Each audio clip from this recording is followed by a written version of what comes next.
and welcome to another episode of the Defining the Dash podcast. I'm Mark Mullins, your host. I'm joined today by my friend. What's your name? Cletus. Cletus. It's good to have Cletus with us today.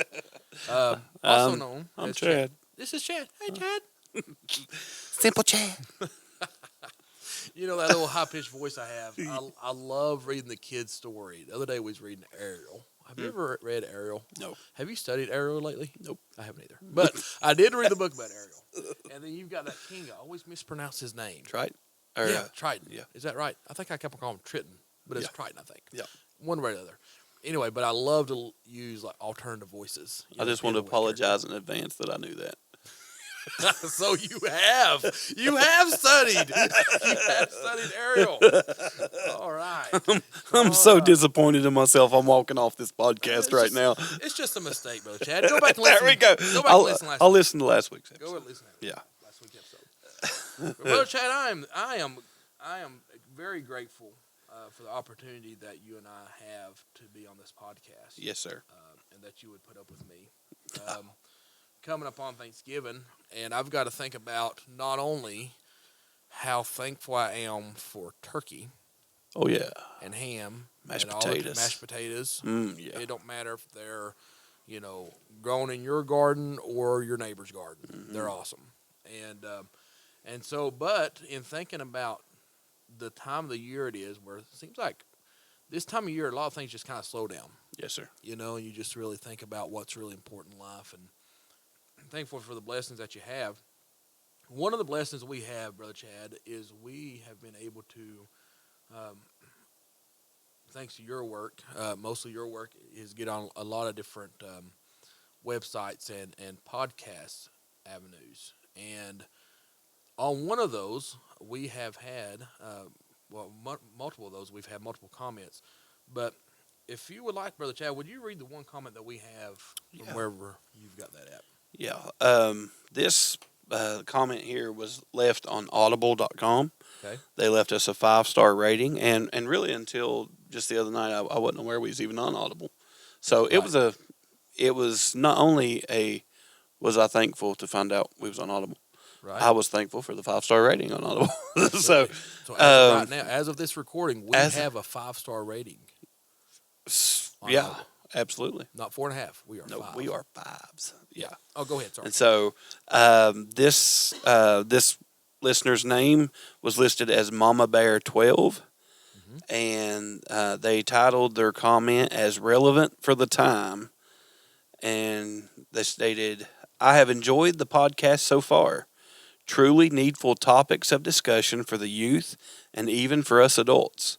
It gets your mind to recall the heroes in your life before becoming a Christian and during your walk in the faith."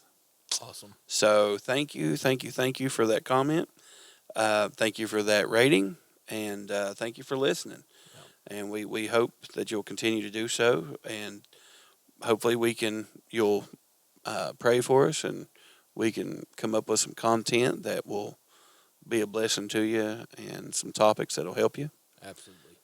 Brother Chad, that feedback is very helpful. It is. Yes, sir.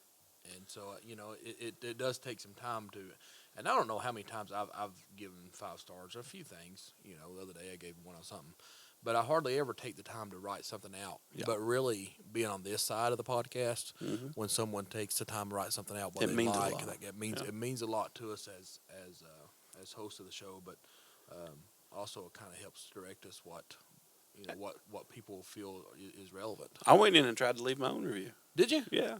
Did you give us a 4-star or a 5-star? It was a Depends on little who was bit. hosting It was a little bit difficult to even find the stuff. Really, Okay. I mean, it was. Okay. I did finally find it, but by the time I found it, it was. I was like, Yep.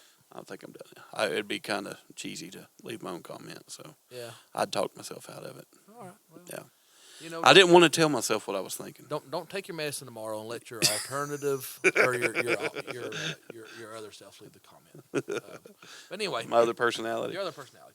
But anyway, back to the topic, Brother Chad. We're gonna get into this turkey season. Yeah. That's more than just turkey, and Oh yeah. it's got to do with gratitude and the attitude of gratitude. Now, this is a side note, but you know one person that is not, or one thing that's not thankful at Thanksgiving? What? The turkey. It's a good point. That is a very good point. Yeah, or chickens.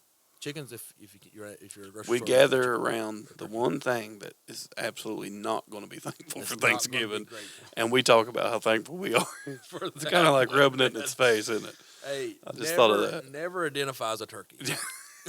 I'm just Now, saying, especially this I've time of had year. family members call me a turkey before, Yeah. but Don't sell I hope that don't mean, yeah, you're next. don't invite me to Thanksgiving if you're going to call me a turkey. Speaking of kids books, man, there's so many great kid books out there. We've got this one little kid book about Thanksgiving, and it is a turkey family Sweet. that invites us turkey family, like Uncle Turkey and Aunt Turkey and Grandma and Grandpa turkeys. And so in the kitchen and living room, you see all these turkeys. And what was hilarious about this, the kids ain't picked up on it. I have, as Paul. But when they get together for Thanksgiving dinner, What when did you they turn have the for page, dinner? Guess. They didn't have turkey. They had chicken. Wasn't that awesome? So they were I was thanking God so- for the chicken. I was so afraid you was going to say turkey, and I was like, Grandpa! Oh man, that was the coolest thing ever, man. The kids love. I love the book because it's a small book, and that's my kind of bedtime book. Could have went with like duck or something. Couldn't it? Could have. But they went with chicken, man. Yeah, it's pretty cool. That is very neat.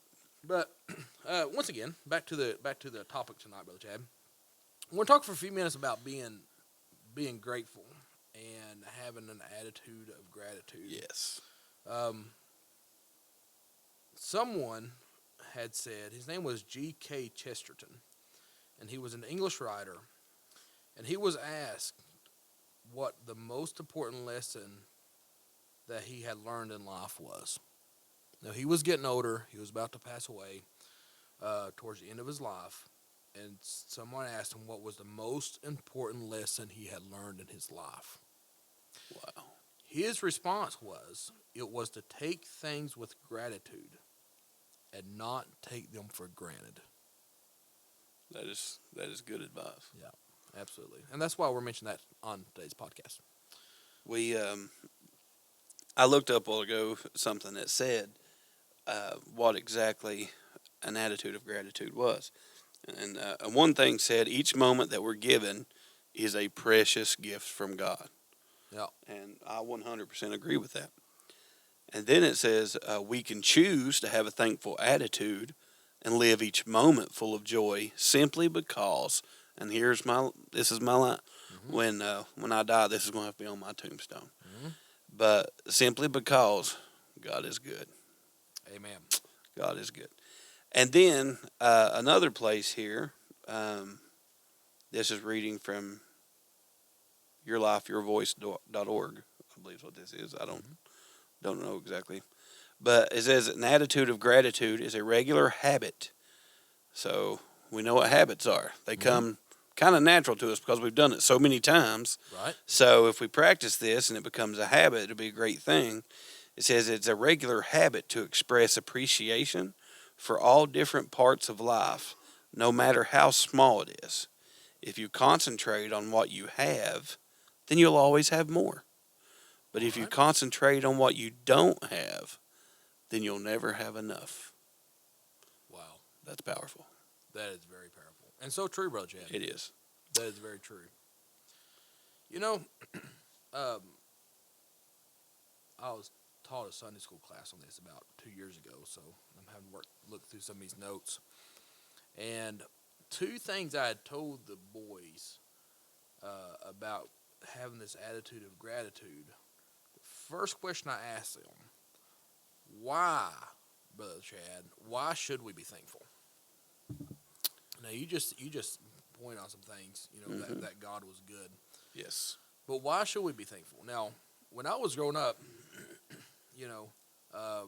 Mom and Dad would tell me to do something or not do something. And so, for instance, pick my nose. Don't pick your nose. And so sometimes that was good. It was good information to have, but I want to know why. Typical little boy. Why do I not want to pick my nose, right? So all you out ready to land, you can get sick if you pick your nose. So stop picking your nose, boys. All right? But why should we be be thankful. And the Bible tells us in Psalms 92:1 that is a good thing. It is a good thing to give thanks unto the Lord. Yes. So that's one reason why we should be thankful, simply because it is a good thing. Right.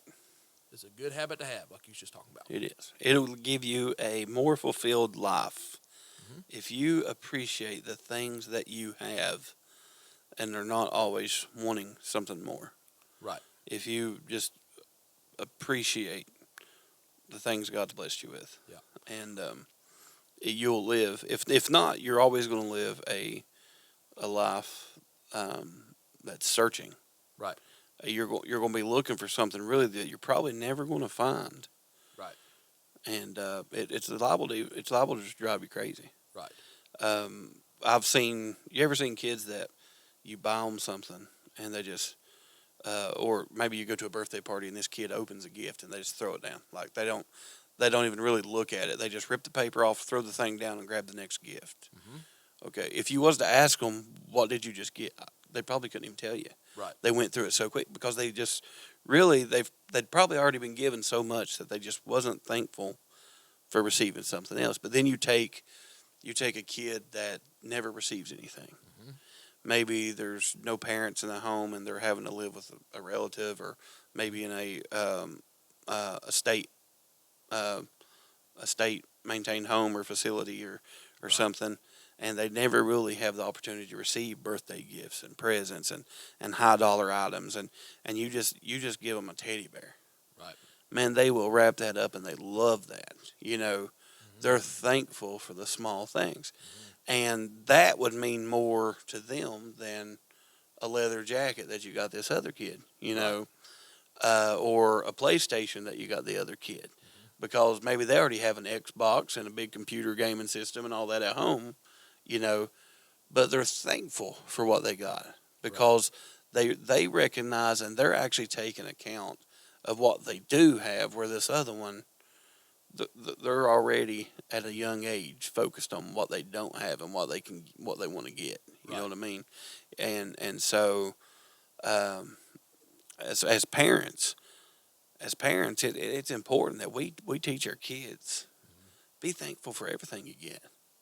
There's kids that don't get these things that you get. Right. You are blessed to have these things. You're not entitled to these things. Sure. It is a privilege. It is a blessing from God that you have what you have. Be thankful unto Him for that. Right.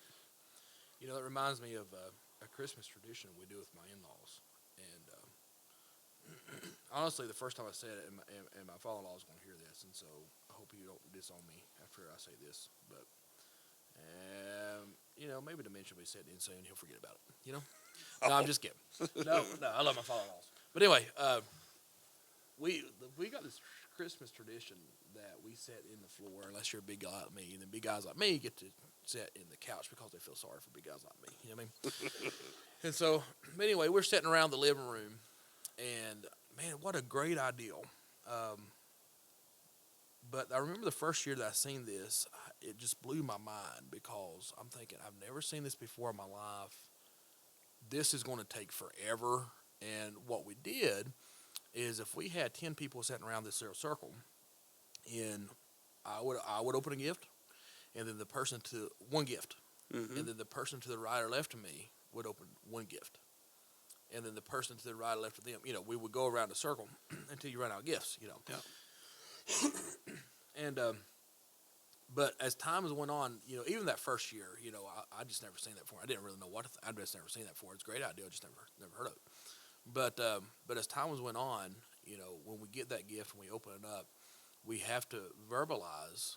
I mean, if not, you don't get a second round of turkey. You know what I'm saying? You got to verbalize who got you the gift, and you got to say thanks.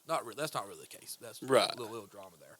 But anyway, but what a blessing it is to have to stop, and look at what you'd received, and look someone in the eye and say thank you. Yes. For giving me something that I didn't deserve. Yes. And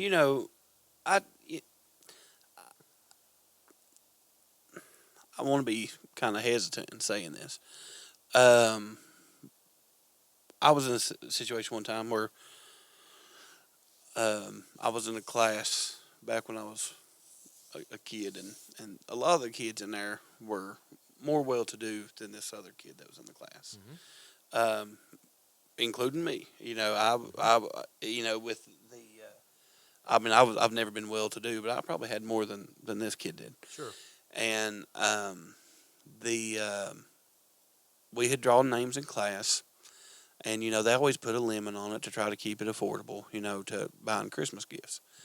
And everybody was buying each other hats or balls, like footballs, baseballs, basketballs, things of that nature.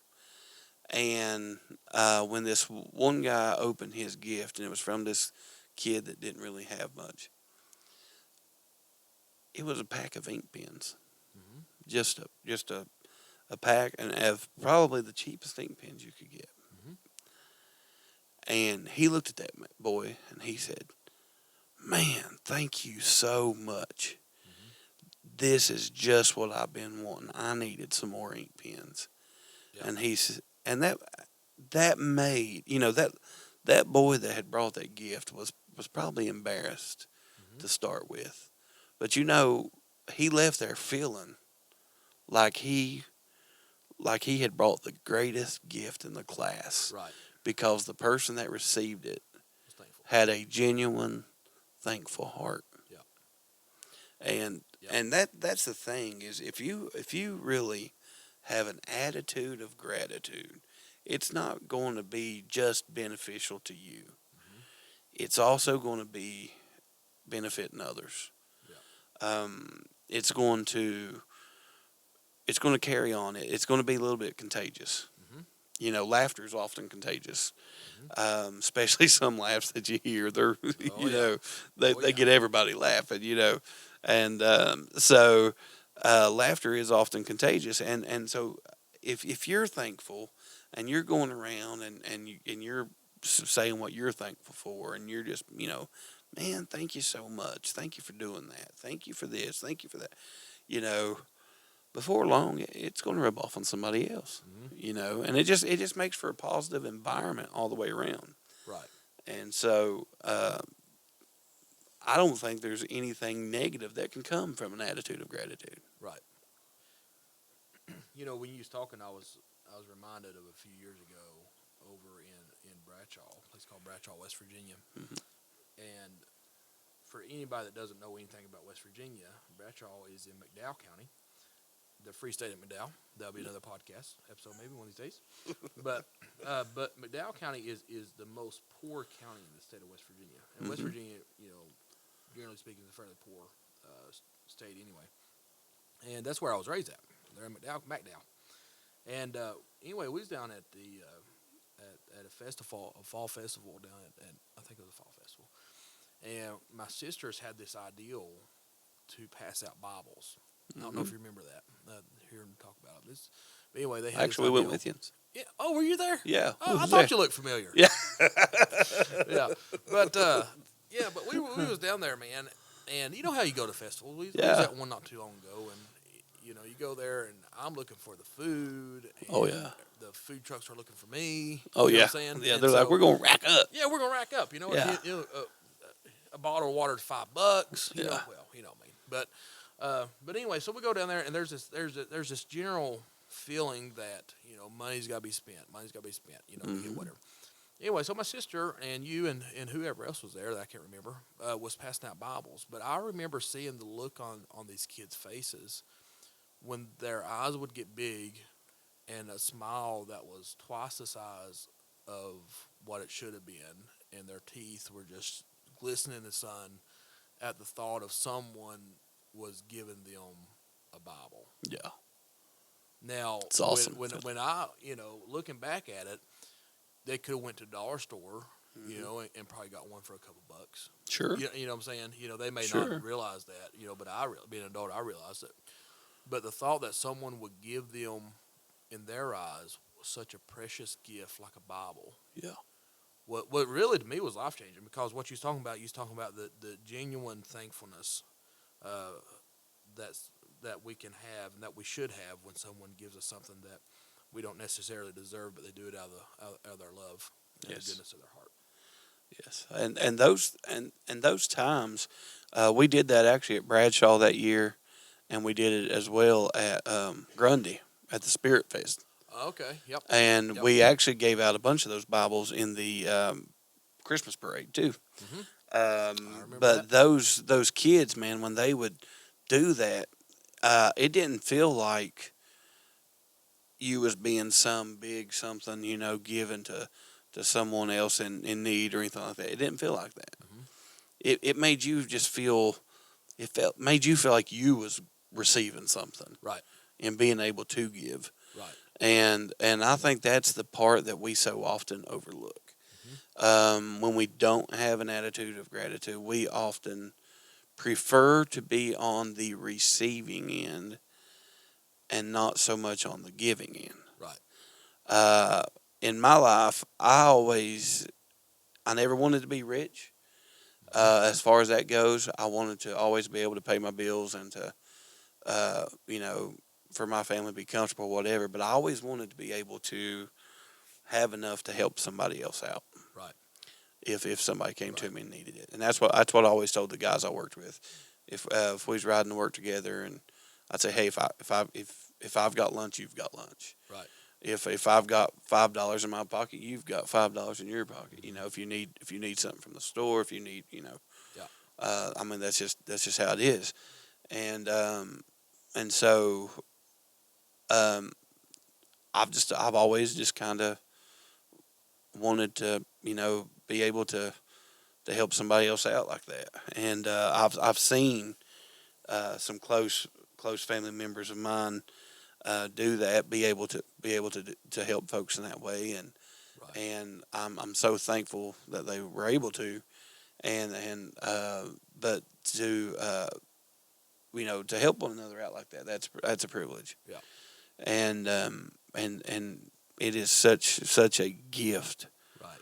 Although you're giving the gift to someone else, Hmm.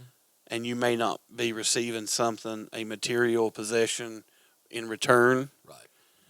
man, what a gift you're receiving, because it's a spiritual gift, Sure it is. because it is such a boost in your spirit.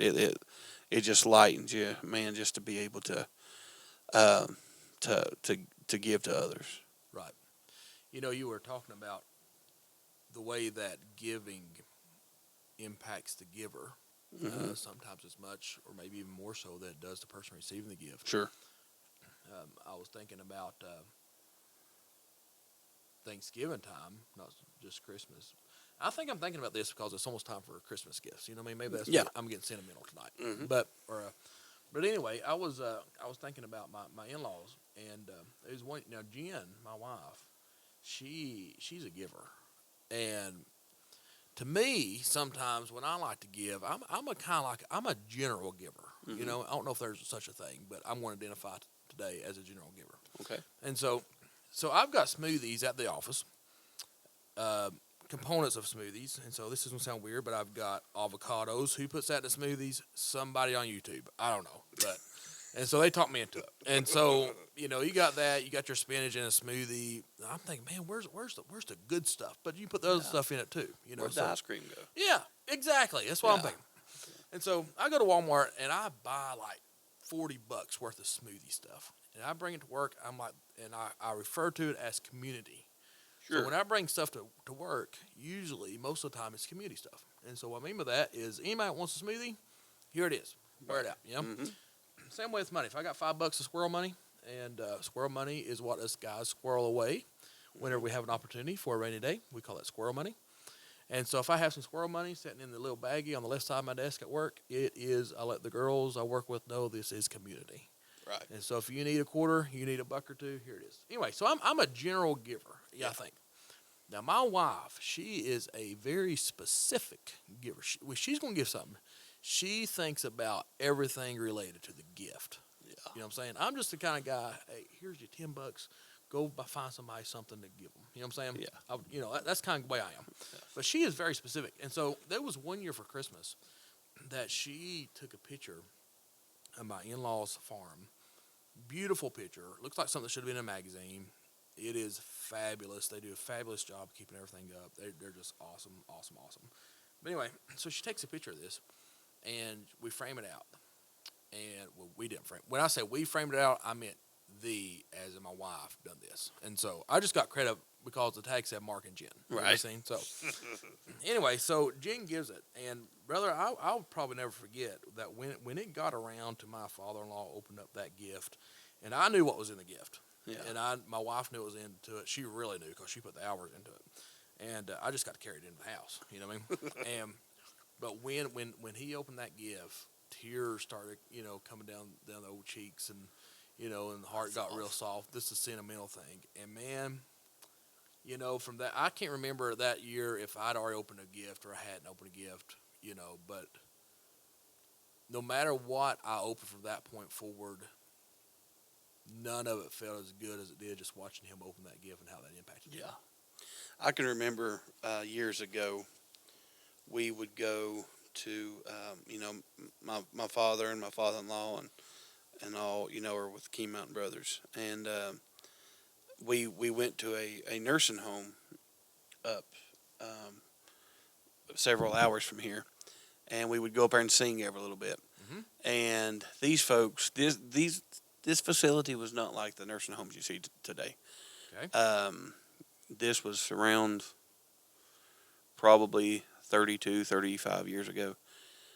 This nursing home was basically one house. Mm-hmm. It was surrounded in 10-foot tall chain link fence with barbed wire around the top. Was this a prison? It was supposed to be a nursing home. Okay, just to clarify. And it was when you went inside, the people, their clothes were in really rough shape. Mm-hmm. They didn't have belts. They had a rope tied around holding their pants on. Wow. Most of them were barefoot. They wasn't in wheelchairs. They was running around. Mm-hmm. They were in pitiful shape. And when you would leave and stuff, they would be reaching through the fence, just trying to reach through the fence and things. But we got to where we got to know these people, and we decided to start having Christmas with them up there.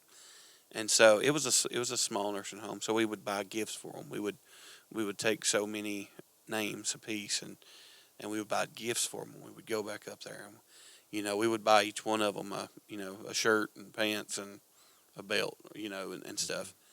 And just the look on their faces to have a new outfit, or to have a belt, mm-hmm. or to have a pair of socks. Yep. I mean, you would have thought you handed them $1 million. Yep. And it was just, I enjoyed that so much. I can remember shopping with my mom to go get these gifts and stuff. And it just, there was great satisfaction in that. Mm-hmm.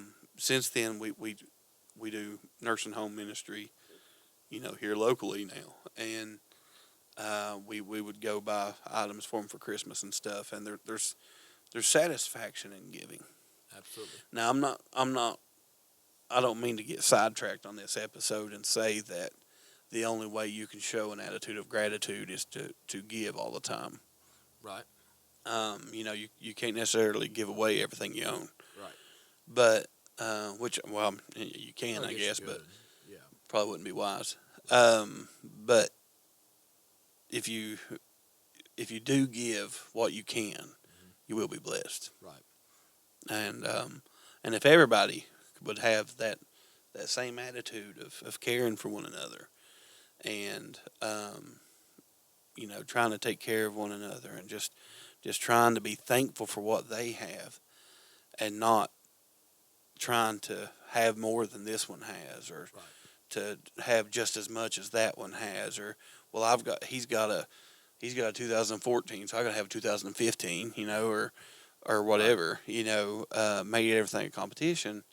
If we was all just thankful for what we had, yeah. If I've got a 99 model, oh, yeah. ride it till the wheels fall off. Oh yeah, say that again. And so just be thankful for what you got, and try to help your neighbor out, right. And I think God will bless you for that. I think so. You know, he's talking about having a different model vehicle, and somebody else may have had another one.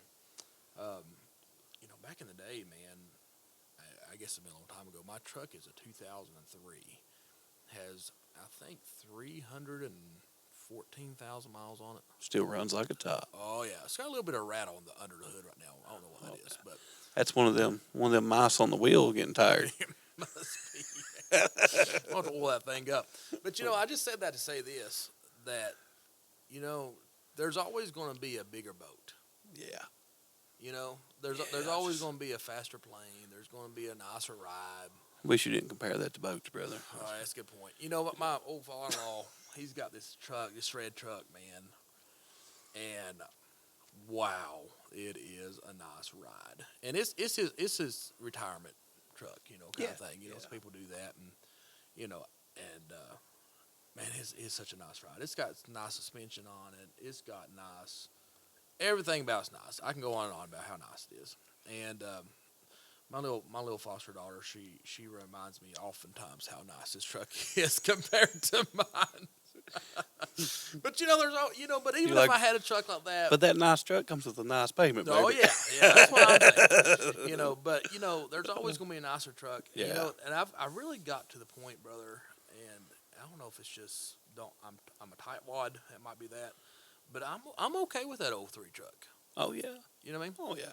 And you know, just great for what I got. Gets me where I need to go. Brings me back at least halfway. You know, the walk ain't too far if you get halfway back in the truck. You know? That's right. Yeah. And but you know, sometimes, you know, Brother Chad, we are so blessed. Yes, sir. We've got so many blessings to call our own. You know, we got family, we got friends, we got people that love us. You know, we've got, you know, people that care for us. You know, my sister broke down recently, and she texted me. She's like, "Well, who can I call?" You know, of course, you know, older brother was going to be there as soon as he could.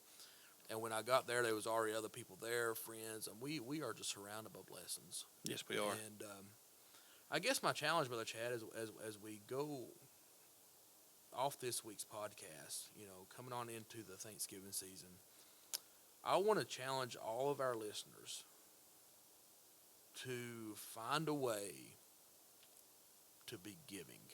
Yeah. Now, the Bible says it's more blessed to give than it is to receive, and we was talking about that. And when I'm talking about being giving, Brother Chad, I'm not talking about money. I'm talking about giving in a way that really matters, and money does matter. Right. But one of the best things that we can do for someone else this holiday season is give them a hug, you know, Or smile. or get a pen and a paper and take 5 minutes and write down in a little card about how precious they are to us and how much we love them, and you know, and how thankful we are that they are in our life. Yeah. And how thankful we are that Mom didn't burn the turkey. That's right. I'm not one to quote Dolly Parton very much, but you do see her quotes on these signs every once in a while, like billboards. Mm-hmm. And she's got one that's famous that says, "If you see someone without a smile, give them yours." Oh, that's awesome, man. Yeah, that's awesome. So give them a smile. Well, Brother Chad, my belly's growling. The table's getting set. I'm getting ready to go eat some turkey or some chicken or whatever's in the kitchen. Oh, yeah. But it has been a blast, man. I've appreciated our time together today. Yes, sir. It has been wonderful. I say we go to the table with, you know, if you're blessed enough to go to the table with a hungry belly and a thankful heart, and make sure you let the cook know how wonderful they did labor in the kitchen. Absolutely. All right. Well, until next time, audience, let's keep making it count and defining the dash in your life. Amen. Take care. God bless you.